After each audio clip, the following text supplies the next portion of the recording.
welcome to another Super Secret Project sketch. This is Eric Whalen from Super Secret Project X, and I know I did the thing with the words. Today, sorry, I'm a little relaxed today for some reason. Okay, today, it's funny because I got coffee in me. Today we are doing Brain from Animaniacs or Pinky and the Brain. And I'm not sure why I didn't do this earlier when I was on Mad Scientist kick, but he definitely fits. He's definitely a mad scientist type. And he proves that size doesn't count. Except for the cranium, which is still tiny, but huge. Tiny and huge. A tiny, huge cranium. Alright. So, we're going to go and do the thing. Indeed. Narf, indeed. Alright. Just sort of appropriate because Rob Paulson, who's the voice of Pinky, his birthday was a couple days ago. Was it really? Yeah. Did not mark my page right. There we go. There we go. Oh, we're all professionals here. Do what I can. All right.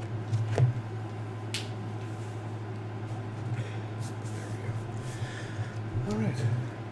So this is probably a dumb thing to say, but I hope everyone had a good week. Yeah, I hear you. It's this week has been a heck of a year. A bit, yeah, hasn't it? Yeah. And I have page open in case we get people to stop by and say Yeah, last time apparently, not only did the Facebook chat didn't show up on Streamlabs, but the counter on the viewers didn't indicate them either. So, and this week has been so freaking crazy, I have not had a chance to look into it. we'll keep things open here, at least on the Facebook page, so in case anybody pops in, at least we can at least go back. So. Yeah. All right. For those at home out in TV land, I'm doing a lot of the characters, especially the real animated ones that they actually. Come on, there we go. With like Pinky here. The Brain, woo! Having one of those days. The Brain here. What I'm doing is, and it's with even my more complex drawings, but specifically in cartoons. Starting with all the large base shapes, and a lot of people go like, well, how do you draw these characters? And well, the vast majority of them are only a couple very large shapes. Now they're specific, and you got to get the proportions right and such. But the big one is for the Brain is this massive cranial noggin, the noggin, and this shape isn't even actually quite on him, but then the face drops down off of it. So like the eyes are underneath this mushroom like massive cranial shapey dealy doo. Such scientific words. I know it's been a heck of a week. I'm here and I'm sketching, and that in of itself. So anyways, I get the main shape down and either got myself right now a big old muffin top or mushroom. But anyways, I get the big shape down. And if you get the big shape down, then you can kind of start figuring out like how big some of the other pieces and parts are. And like for example, you can start getting his nose in, and don't worry about making it like perfect. Just get it in, because everything else could just fail.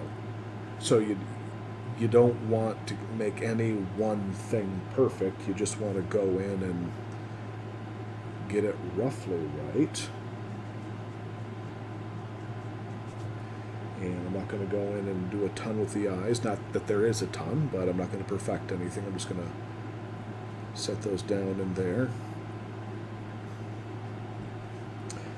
Which I love about some of these characters. They're so simple that once you get a couple lines about right, you can almost immediately see them. It's like if, and I actually have no plans to draw Bart Simpson, but if you drew like in the Simpsons style, you can almost identify a character in like seconds. Yeah, that's the You know. that's actually one of the main things Yeah. we are learning as being an artist, and especially cartoonist. That's one of the things they talk about. I mean, a lot of the old school artists is silhouette and how important silhouette recognition is when it comes to characters, and that falls underneath that. It's just like initial sketch, and like you said, within like 15, 30 seconds, oh, that's Bart Simpson. Oh, that's Brain. Oh, that's Garfield or whatever. Yeah. Then once you kind of get, you know, the character a little bit more recognizable, and it's starting to feel right, the shapes are roughly sitting in the right spot, then again, I'm not finishing anything at all. I'm just going to go in and kind of darken what is there, make a couple like little corrections in some of the shapes.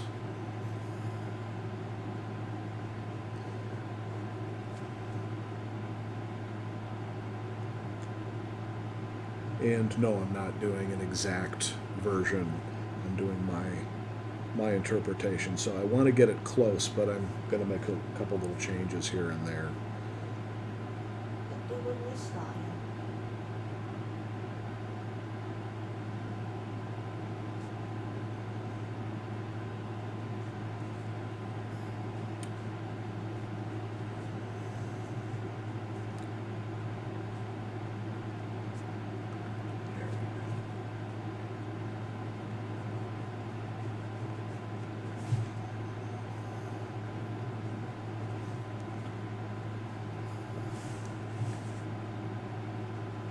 This is actually really funny because I'm usually the guy that says the opposite of this. You know how you get like, I get it, I get fans, I get it.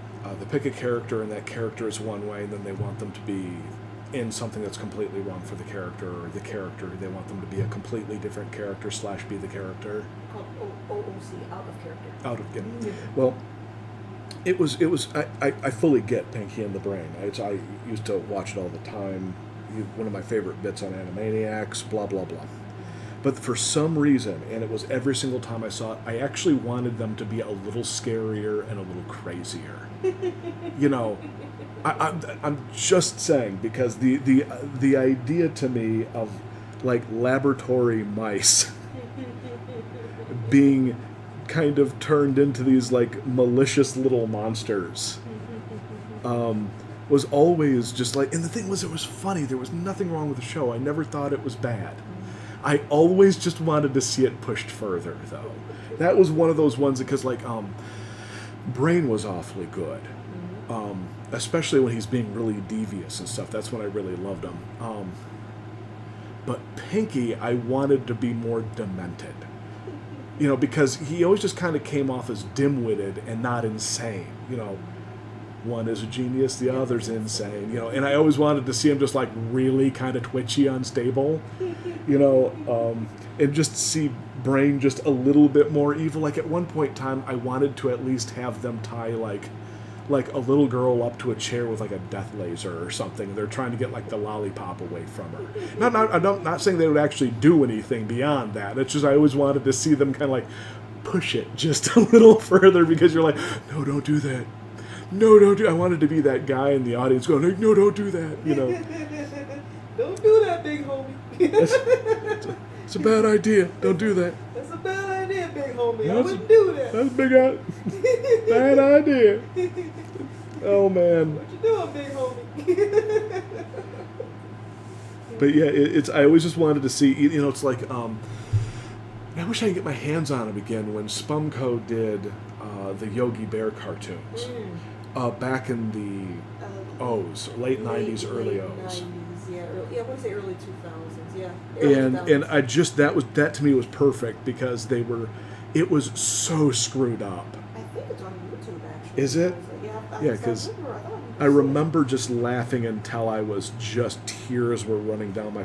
That's kind of like what I wanted to see with Pinky and the Brain. Like I wanted to see a whole like this whole like menagerie of insanity and madness mixed with like actual like Looney Tunes, like, you know, silliness and all that. But I just wanted to see those two just be really off kilter, and I'm not saying that that's probably the right thing to do. I'm just saying for whatever reason, whenever I watched them, I was always going like, oh come on, just push it a little further. Yes, they are on YouTube. I think Yeah. should watch those later. Yeah. Again, I'm sorry that Spumco has kind of a dude running Yeah. it, but man, some of those cartoons were really funny. No, he's, from what I understand, he's been gone away from, it's been gone, and he's been away from that for a very long time. It's just, Yeah, it's a shame that he turned out to be a creep. yeah, it's a real shame. That was like my junior high school years, right there with Spumco. And a lot of people, I've heard a lot of people just like really rag on Spumco. Okay, dude aside, but a lot of like Ren and Stimpy was funny. I mean, and it was funny in a way that we weren't used to seeing on Nickelodeon or, yeah, it was Nick, right? Yes. Yeah, it was Originally Nickelodeon. it was Nickelodeon, yes. You know, just Space Madness is still one of the funniest cartoons I've ever seen. First time I saw it, I almost wet myself. Just so good, so screwed up, and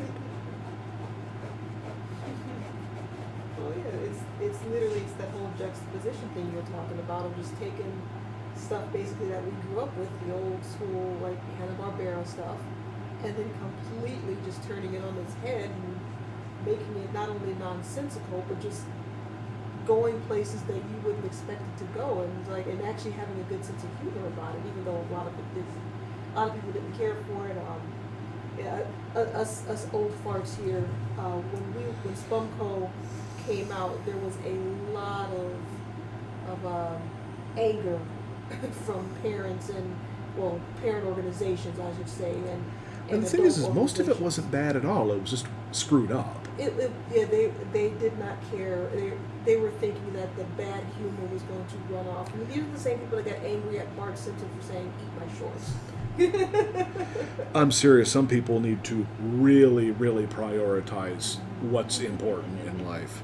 I'm so serious. It's just I hit some groups of people, and I'm like, how easy is your life if that is what is the thing that's going to destroy mankind? You know. So one of my favorite sayings is like, "Oh, that's the hill you choose to die on. Well, at least you're dead." Like, oh. I don't mean anyone that. I'm just saying I don't get why some people find some things to be so important.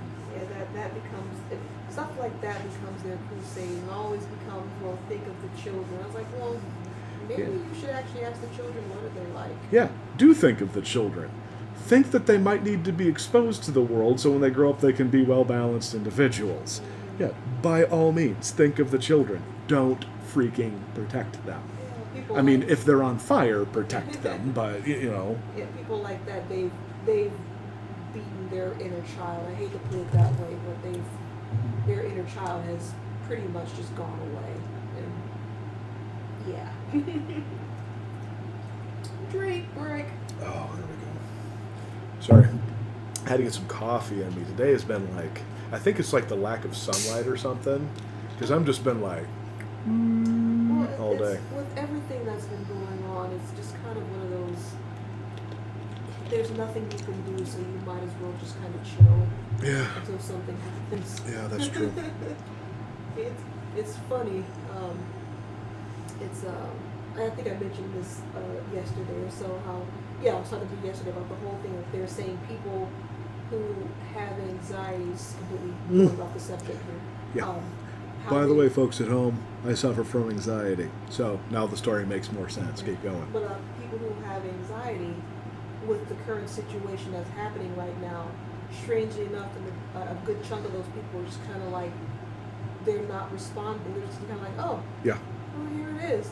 This is what it Yeah. is. Yeah. Because I hate to sound cold-hearted because I know there's a lot of bad going on right now and a lot of potential real bad going on. But I do. I suffer from anxiety, and like right now, I'm just kind of like feeling pretty normal about everything, and actually not being anxious, which is super weird. and they're saying the reason why is because constantly being on a sense of alert. It's like whatever, like when something happens, it actually gives validation to the constant alertness. So now that something's going on, it's like, oh well, Normal.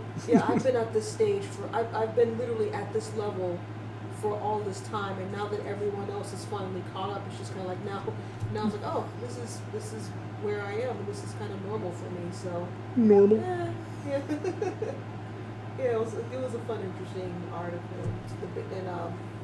and a thread I was reading through. So, but back to cartoons, back to happy stuff. Yeah.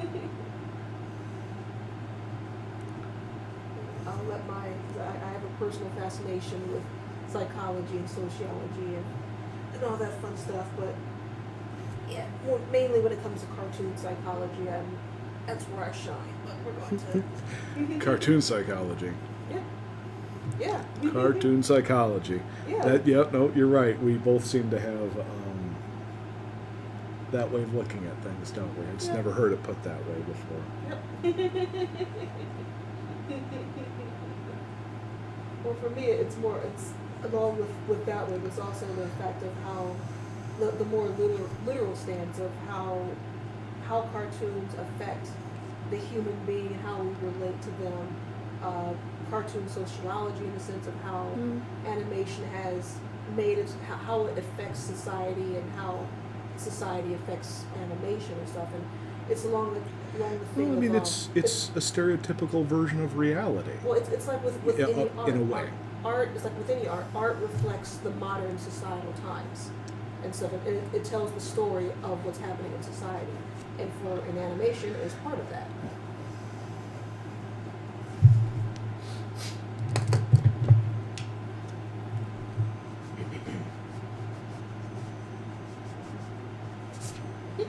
That looks good. Yeah, it's not bad. You giving him the Orson Welles.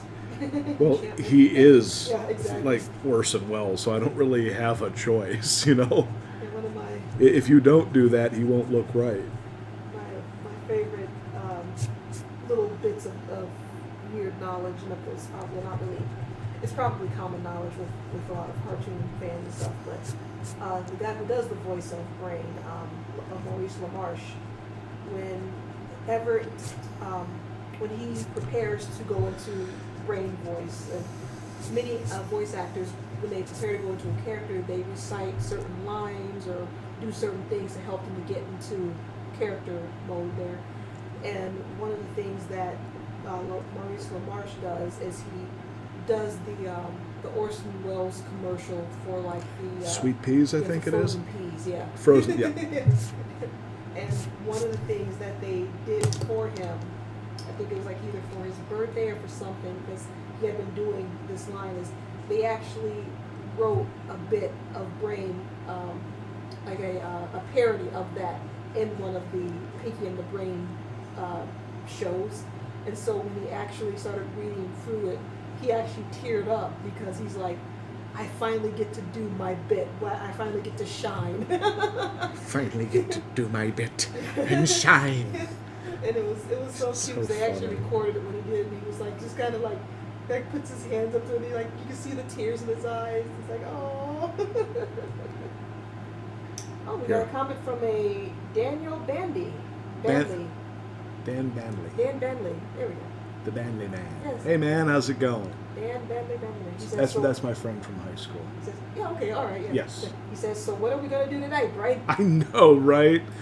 I mean, good times, right? Could we have possibly grown up at a better time? And I realize every generation says that. I get it. But we really did have like a great, I mean, like late 80s to 90s was like just so good. It was just so good. And by the way, it's good to have you, man. It really is. Even if this is kind of a semi one-way conversation. Well, I'll make sure to keep it thinking. Yeah, I love a lot of the Pinky-isms. I freaking Pinky love- kills me, but I do want him crazier. Man, his like, what was it? Gee, I didn't bet, right? But what are we going to farm with the pants all size? Let's see, one of my other favorite ones. Let's see.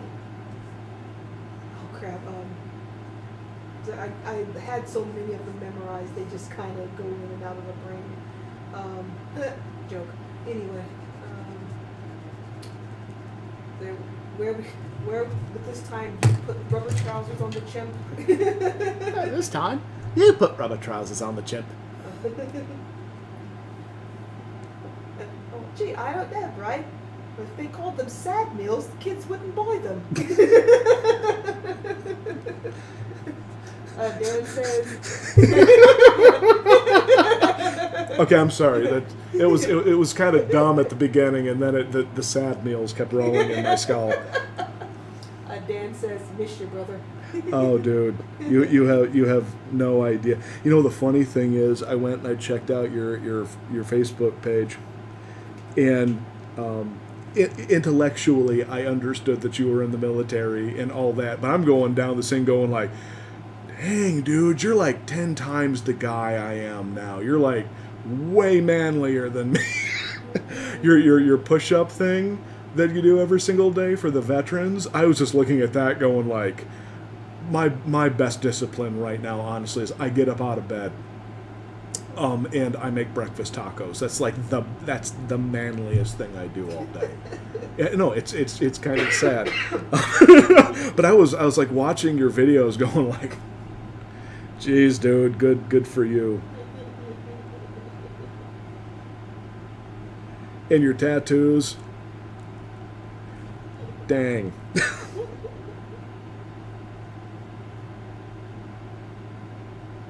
Meanwhile, I've gotten better at drawing things like the brain. So, good and bad. I mean, though I really wish I kind of stayed in shape like I used to be, that's for sure. But I'm still glad I'm capable of whipping myself out of brain. Which is something now that I wish I didn't say.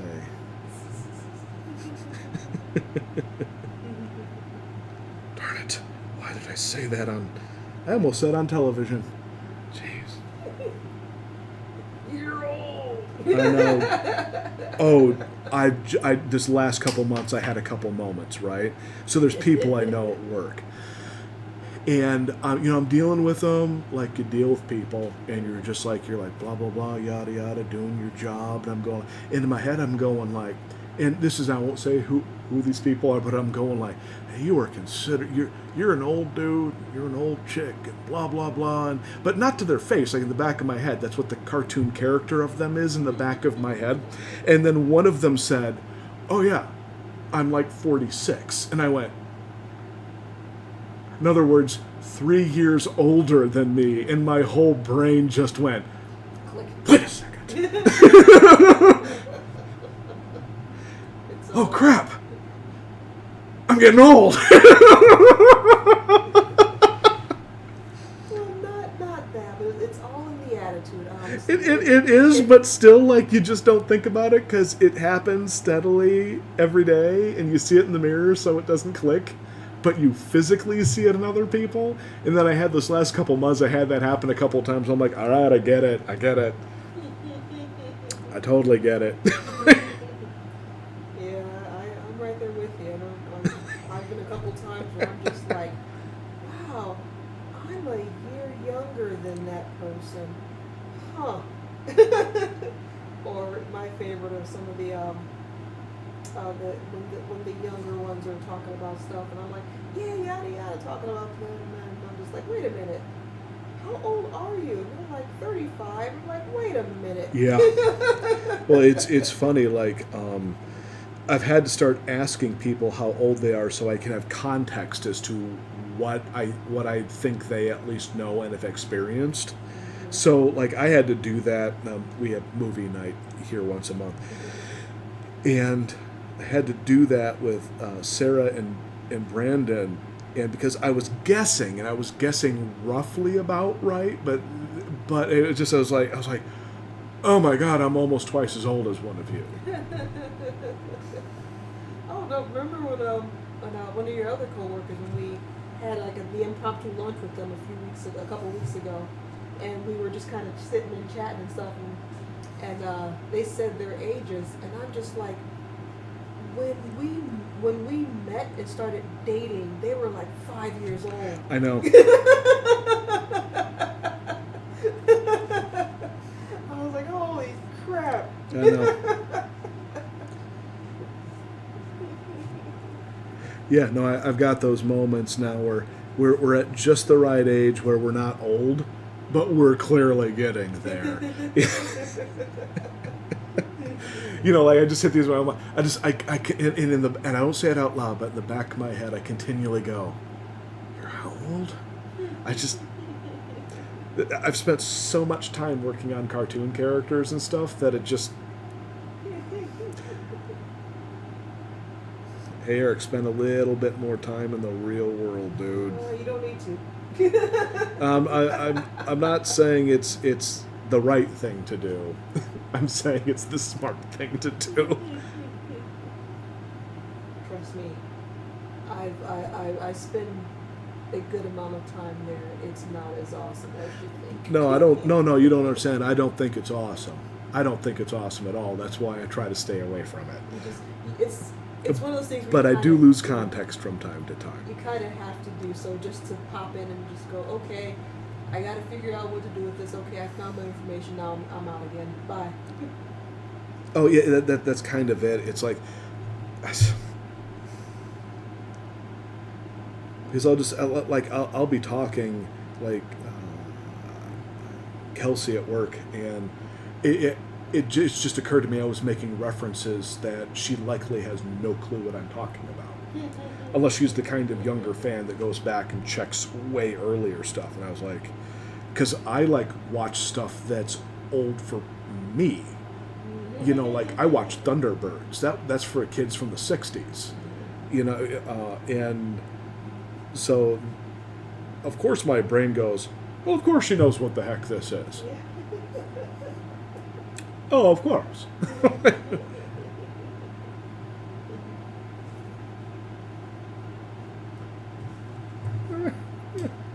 Yeah, this is actually not too bad. Yeah, you've been really improving on your Toonie stuff. Yeah. Well, eventually I want to get back and do some more of these, the more serious action character stuff. But there is just something very kind of therapeutically soothing about the way these kinds of characters come together. Why do you think I do it so much? Oh, I get it. Believe me. That's literally my escape, and that's, like you said, it's therapeutic, and it's basically the way I describe it is it's basically being able to take your favorite toys and literally make them into how you want them. And it's like it's going back into that, for me it feels like going back into that comforting childhood area when I would play with my favorite toys and make up stories and take them on grand adventures, except I'm drawing them now and doing even more so because I'm able to literally put them in different worlds and have fun with them and construct them in a sense. So. Yeah. Excuse me. It's only allergies, people. It's all good. Well, it's why I still play video games. I'm so lost when people look at me and go like, "You still play video games?" I'm like, "Yeah, don't you? They're great. They just keep getting better, and I totally love the old games, but the new stuff. Well, it's okay. This is stupid sounding. I know this is stupid sounding. Like in Fortnite or some of the other games that I play. I don't play Fortnite so much anymore. But like when people buy the really stupid skins for their characters, it throws me out of the fantasy. That's what I love, is the story of it. So even like I played a bunch of Apex today.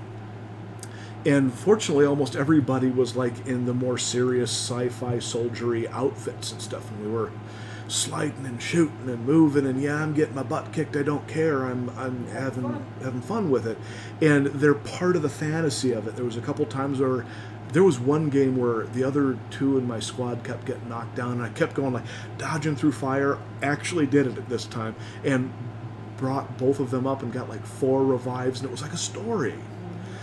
If one of them was dressed like the Nutcracker, which happens in that game, you're just going like, all right, Nutcracker, get up. You know? Yep, you nutcracker.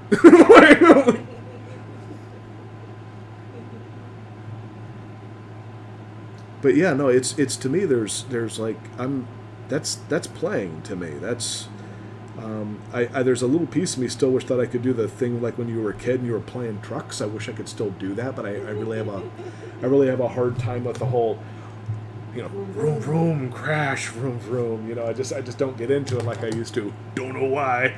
Well, that's why we draw, because that has now taken the place of that. Well, but that's what I'm saying is it's very much the same thing. And video games are like, when I get a good one, it is totally that, because I get to play like a fantasy or whatever, and I just wish that I had like, because I didn't get to do this much, but I enjoyed it, like the LAN party stuff where I had a bunch of people playing video games, or the old like N64 days where people were like in the living room and doing the. I love that stuff, but I don't get to do it. So I play online, and I get to basically play with strangers, and it's cool. At least I get to play, It's snowing outside. Go figure. That's Midwest for you. But yeah, that's all right. Dan just popped up, says, I have to go, man. Kids are demanding my sushi for dinner. Need to prep all the ingredients. Great to see your work and can't wait to see it again. Catch you later. Good for you. You have yourself a good week, man. Thanks for stopping by, dude. Yeah, seriously. Anytime, 4 o'clock every Saturday. Nice to meet you. Pseudo meet you. sort of meet you. Meet you. Okay. Nice to meet you.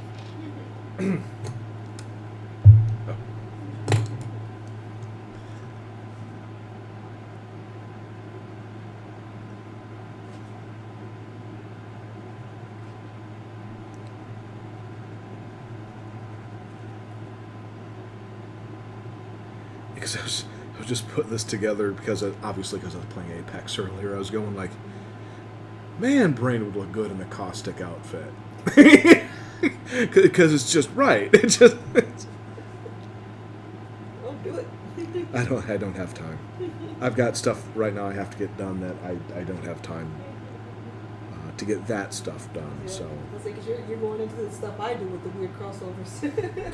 Well, it's just that I think I inadvertently gave him like caustic eyes, which is what's I think triggering it.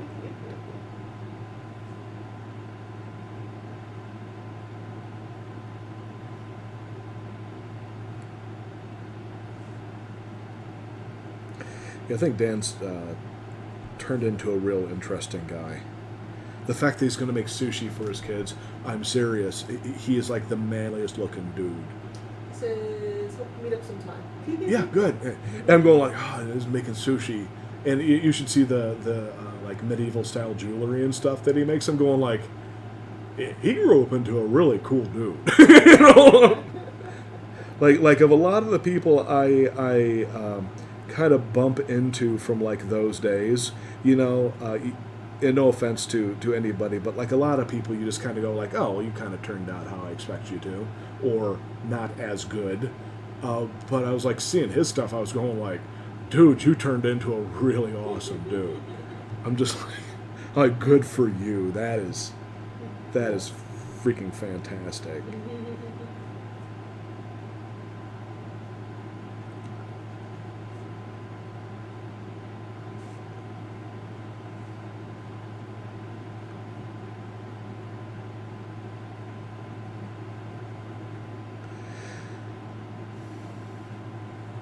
And you even hate saying that because then you bump into someone later who heard you say it. You're like, well, what do you think I turned into? And you're like, you don't want to answer.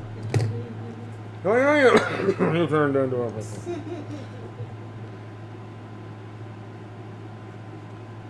I always liked Dan. He was a good dude back in high school. Looks like he turned to even a cooler dude. So.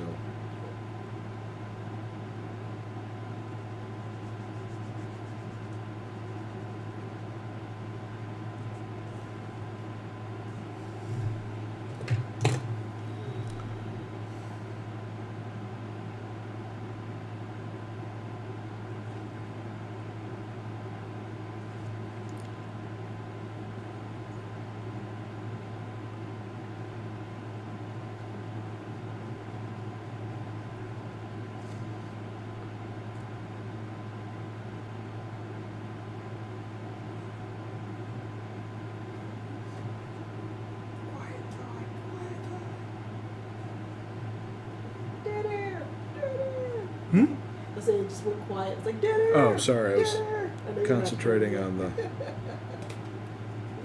because I think you need some additional stress wrinkles here, because there's madness boiling inside of this cranium. It's funny how so many people parody and make fun of Orson Welles, but the stuff that he did for a lot of the civil rights stuff. Hey, he was a good dude. Man, he broke some chains, man. Oh, He did some really great stuff. Well, it's funny. A lot of people. Okay, firstly, a lot of people don't listen to heavy metal. I get it. Secondly, a lot of heavy metal fans, not all, but many heavy metal fans, don't listen to Manowar, which is one of my favorite old high school heavy metal bands. And Orson Welles did several narrations for them. And he, from my understanding, he liked them because he's going like, oh yeah, no, you guys are a lot like me. It's like, nobody likes you, you know, you're standing where you want to stand, forget what everybody else is saying, you know, just do what you think is right. And I'm like, that's hard to argue, you know, like Orson Welles just, he was a cool dude, you know, and he didn't give a crap what anyone thought. Unfortunately, his legacy is mostly boiled down to being a crotchety old angry geezer that sounds drunk whenever he talks about wine and like, Yeah. and unfortunately, Not to say the man was perfect. yeah, but like I said, that unfortunately that's what it goes down to. But they're just not. They don't know the really cool stuff that he did as far as with his radio talent. I mean, with his basically he had some great power on radio, and he used that power to do some fantastic stuff. And like one of my favorite ones is when he basically got a bunch of white supremacist and Ku Klux Klan people thrown in jail, and basically did the I know who you are, and I'm out to get you, and I will not rest until I find you on like national radio, and it's like, and he actually got these guys. Awesome. Yeah, so I mean, he did some really just, I was like, dude, right on, man.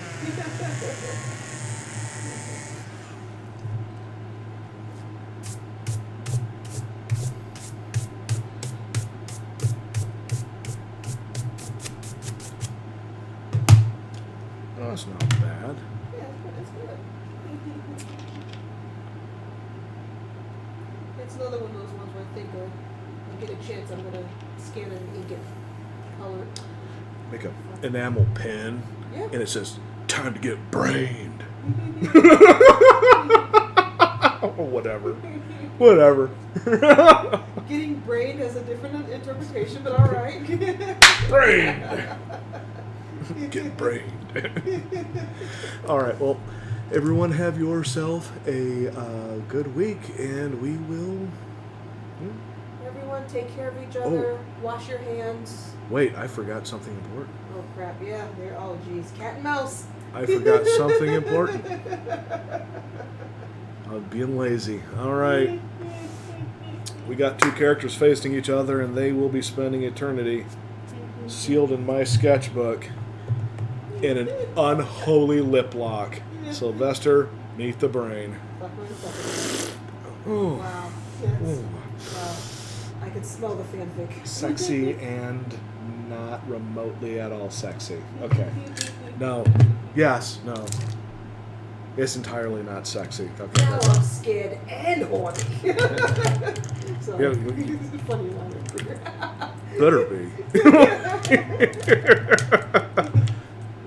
If you ain't doing it right.